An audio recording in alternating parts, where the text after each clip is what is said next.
Hi viewers, நம்ம இன்றைக்கி VRS பைட்ஸில் பார்க்க போகிறது பார்த்திங்கன்னா பெரிய அடுப்பு பற்ற வச்சுக்கிறானே என்ன செய்ய போகிறா அப்படின்ற மாதிரி யோசிக்காதீங்க. நம்ம இன்றைக்கி வீட்லேயே பொன்னி அரிசியில் 1 கிலோ பிரியாணி செஞ்சு பார்க்கலாம் அப்படின்றது. அது சிக்கன் பிரியாணி நம்ம எப்படி செய்ய போகிறோம், நம்மளோட ஸ்டைலில் எப்படின்றத பார்த்துங்க. ஆக்சுவலி சென்னை ஸ்டைலில் தான் நம்ம செய்கிறோம். அது நம்ம செய்ய சொல்ல நம்மளோட ஸ்டைலில் ஆகிடுது. அது ஃபஸ்ட்டு நம்ம ஒரு பாத்திரம் எடுத்துக்கிறோம், அந்த அடுப்பு வச்சுக்கிறோம். இந்த பாத்திரத்தில் செஞ்சால் அடிப்பிடிச்சிடும் அப்படின்ற மாதிரிலாம் நிறைய பேர் சொல்லியிருந்தாங்க. ஆனால் திக்னஸ் கம்மியாக இருக்கும், அதனால் அதுவும் அடிப்பிடிக்காத மாதிரி நம்ம எப்படி செய்கிறோம் அப்படின்றது தான். ஃபஸ்ட்டு 200 ml எண்ணெய் பிரியாணிக்கு 1 கிலோக்கு 200 ml எண்ணெய் ஊற்றிக்கிறப்ப எண்ணெய் ஆக்கிட்டு பாத்திரம் சூடாகிடுச்சு, எண்ணெயும் சூடாகிடுச்சு. அது கூடவே பார்த்திங்கன்னா நம்ம சேர்க்க போகிறது பட்டை, லவங்கம், ஏலக்காய், சோம்பு. இது எல்லாமே 1 கிராம் அப்படின்ற கணக்கில் நம்ம எடுத்துருக்கோம். அது சூடான எண்ணெயில் போட்டுடலாம். கூடவே பார்த்திங்கன்னா வெங்காயம் நைஸாக அரிஞ்சது நீட்டில் நம்ம 1 கிலோவுக்கு 400 வெங்காயம் அப்படின்ற மாதிரி எடுத்துருக்கோம். வெங்காயம் நல்லா பொன்னிறமாக வதங்கி வரணும். அந்த பொன்னிறன்றது பார்த்திங்கன்னா அது எல்லாருமே சொல்லுவாங்க, அது கோல்டன் ப்ரௌன் அப்படின்ட்டு. நான் செய்ய சொல்ல ஒரு சில நேரத்தில் செய்ய சொல்ல அந்த பிங்க் கலர், அது ரொம்ப சிவக்காத மாதிரியே செஞ்சுருவேன்.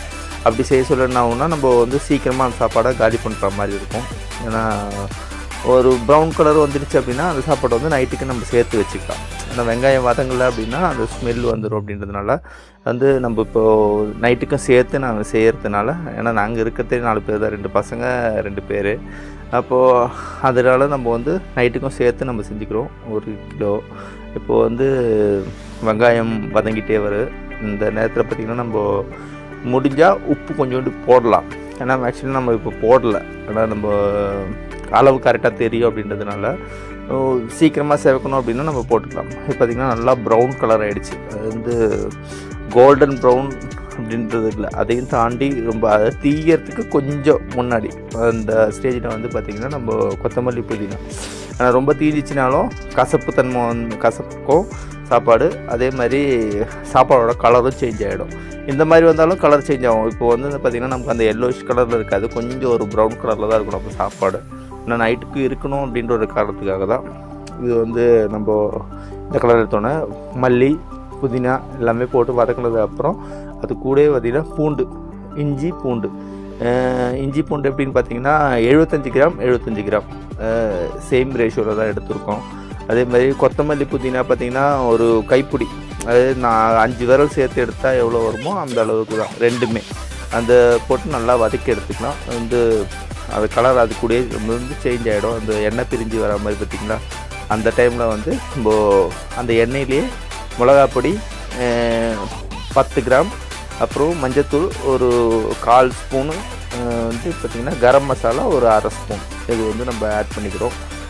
கூட பார்த்திங்கன்னா தக்காளி பார்த்திங்கன்னா 400 கிராம், பச்சை மிளகா 10 கிராம். இது நம்ம ஆக்சுவலாக எல்லாமே 1 kgக்கு இப்படி தான் எடுப்போம். தயிர் ஆட் பண்ணோம். தயிர் பார்த்திங்கன்னா 200 ml ஆட் பண்ணோம். நான் தயிர் ஆட் பண்ணால் அது பையன் வீடியோ எடுக்க சொல்ல விட்டுட்டாப்புல. நல்லா தயிர் அந்த மசாலா கூட நல்லா மசிஞ்சதுக்கு அப்புறமா தான் நம்ம சிக்கன் போடணும். வீடியோ எடுக்க சொல்ல விட்டுட்டாப்புல.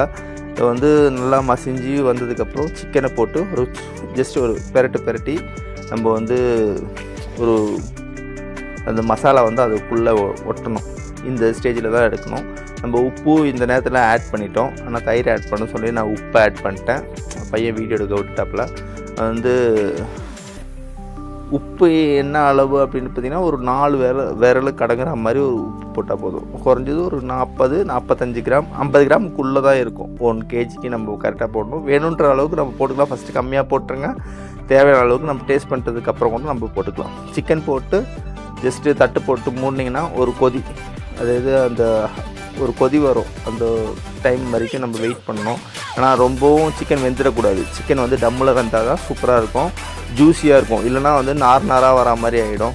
அந்த ஒரு கண்டிஷன்றதுனால தண்ணி பார்த்திங்கன்னா நான் ஆல்ரெடி ஒரு கப் ஒன்று காட்டியிருப்பேன். இதில் ஒரு சின்ன பாத்திரம் ஒன்று காட்டியிருந்தீங்களா, அந்த அளவில் தான் நம்ம அரிசி எடுத்திருக்கோம். அது 3 வாட்டி வாஷ் பண்ணி அரிசி ஊற வச்சாச்சு. ஊற வச்சதுக்கப்புறம் சுத்தமாக தண்ணி இல்லாத ஸ்டேஜ் எடுத்துகிட்டு இதில் நம்ம ஆட் பண்ணணும். பார்த்திங்கன்னா இப்போது நம்ம வெறும் தண்ணி தான் ஆட் பண்ணியிருக்கோம். அந்த தண்ணி எப்படி பார்த்திங்கன்னா அந்த அளந்த பாத்திரத்துக்குள்ள 2 பாத்திரம், அதாவது ஒரு பாத்திரம் அரிசி, அதில் 2 பாத்திரம் தண்ணி. எந்த ஒரு அரிசி நம்ம அளந்தாலும் சரி 1க்கு 2ன்றது தான் கணக்கு. அது வந்து கொஞ்சம் முன்ன பின்ன நம்ம மாறும். அதாவது தம் பிரியாணிக்கு நம்ம வந்து எப்பவுமே வடி பிரியாணி வந்து நம்ம வடித்து போடுவோம். அதனால் நம்ம கொஞ்சம் அளவு முன்ன பின்ன பார்த்து செஞ்சுக்கலாம். இது வந்து சென்னை ஸ்டைல் டம் பிரியாணி அப்படின்னு சொல்ல நம்ம மொத்தமாக எல்லாமே போட்டுருவோம். அரிசி இது கூட தான் வேக போகுது. இந்த ஒரு காரணத்துக்காக தண்ணி ஊற்றி தட்டு போட்டு மூடி ஹை ஃப்ளேமில் வச்சிட்டோன்னா ஒரு கொதி, அதாவது ஒரு கொதி வரும். இந்த பாத்திரத்தை சுற்றி புகை வரும். அந்த ஆவி வர மாதிரி இருக்கிற அந்த ஸ்டேஜில் பார்த்திங்கன்னா நம்ம பாத்திரத்தை தட்டை திறந்து அரிசியை போட்டு ஒரு கலர், ஜஸ்ட் சும்மா ஒரு கலர்னு நம்ம விட்டால் போதும். இந்த நேரத்தில் நம்ம வந்து உப்பு செக் பண்ணலாம். ஆனால் அரிசி போட்டதுக்கப்புறம் தான் எப்போவுமே வந்து பிரியாணியில் உப்பு செக் பண்ணணும். ஏன்னா உப்பு செக் பண்ணுறது அப்படின்னு பார்த்திங்கன்னா